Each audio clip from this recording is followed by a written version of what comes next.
அனைவரும் ஒரு பெரிய உலகளாவிய விளையாட்டு நிகழ்வை விரும்புகிறார்கள். நீச்சல், மிதிவண்டி ஓட்டம், குண்டு எறிதல், மேரத்தான், கால்பந்து மற்றும் ஸ்கேட் போர்டிங் கூட. நீங்கள் காலத்தை திரும்பி போக முடிந்தால் பெரிய விளையாட்டுகள் நீண்ட காலமாக பெரியதாகவே இருந்தவை நீங்கள் கண்டுபிடிப்பீர்கள். நவீன ஒலிம்பிக் விளையாட்டுகள் 128 ஆண்டுகளாக நடைபெற்று வருகின்றன. நீங்கள் மேலும் பின் செல்லுங்கள், இன்னும் மேலும் தொடர்ந்து செல்லுங்கள். பந்தய ஒலிம்பிக் விளையாட்டுகளுக்கு அனைவரும் வரவேற்கப்படுகிறார்கள். 2000 ஆண்டுகளுக்கு முன்பு கிரீஸின் பகுதிகளில் இருந்தும் விளையாட்டு வீரர்கள் போட்டியிடுவதற்காக கூடுவார்கள். இதில் 19 மீட்டர் ஓட்டம் போன்ற பெரிய விளையாட்டுகள் அடங்கும். ஹோப்லேடா, ஹோப்படோ, ஹோப்பிடோ, முழு கவசம் அணிந்து ஓடும் ஓட்டம், அங்கு ஈட்டி, வட்டு எறிதல் மற்றும் தேர் பந்தயம் கூட இருந்தது. பெரிய விளையாட்டுகள் மட்டுமின்றி குழல் கோட்டி போன்ற முக்கியமான கலாச்சார நிகழ்வுகளும் இருந்தன.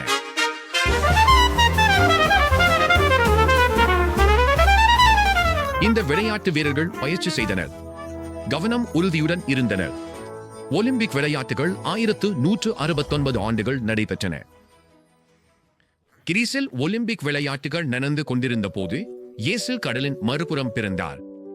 அவர் மக்களுக்கு போதித்தார், அதிசயங்களை செய்தார், இறந்தார், மீண்டும் உயிர்த்தெழுந்தார் மற்றும் சொர்க்கத்திற்கு திரும்பினார். அவர் தனது பணி தொடர தனது பின்தொடர்பவர்களை விட்டுச் சென்றார். பவுல் இயேசுவின் பின்தொடர்பவராகி நிறைய பயணம் செய்தார். அவர் நாங்கள் இன்றும் படிக்கும் முக்கியமான கடிதங்களை எழுதினார். ஒன்றில் இயேசுவை பின்பற்றுவது எப்படி விளக்க விரும்பினார். ஓட்ட போட்டியை பயன்படுத்தி அதை விளக்குவேன் என்று நினைத்தார். எங்கள் வாழ்க்கை ஓட்ட போட்டி. பிறக்கும் போது தொடங்குகிறது மற்றும் இறக்கும் போது முடிகிறது. சிலர் இறந்துவிட்டால் முடிந்துவிடும் என்று நினைக்கிறார்கள். ஆனால் பவுல் இயேசுவிடமிருந்து இந்த வாழ்க்கையின் முடிவு என்றென்றும் நீடிக்கும் வாழ்க்கையின் தொடக்கம் மட்டுமே என்பதை கற்றுக்கொண்டார். முடிவு கோட்டில் நாங்கள் எங்கள் வாழ்க்கையில் செய்தவற்றுக்கான பரிசை பெறுகிறோம். பவுல் கடவுளிடமிருந்து ஒரு பரிசை பெற முடியும் என்று நினைத்தார். அவர் நினைத்த நல்ல செயல்களையும் செய்தார். ஆனால் யாரும் போதுமான அளவுக்கு நல்லவர்களாக இல்லை. யாரும் இல்லை, அதாவது இயேசுவை தவிர. இயேசு மட்டுமே நம்மை கடவுளுடன் சரியாக்க முடியும். அவர் விலையை செலுத்தினார். ஆகையால் வாழ்க்கை ஓட்டத்தை தனியாக ஓடுவதற்கு பதிலாக பவுல் அதை இயேசுவை பின்பற்றி ஓடினார். நீங்களும் முடிக்கலாம். இதோ மிக பைத்தியமான பகுதி.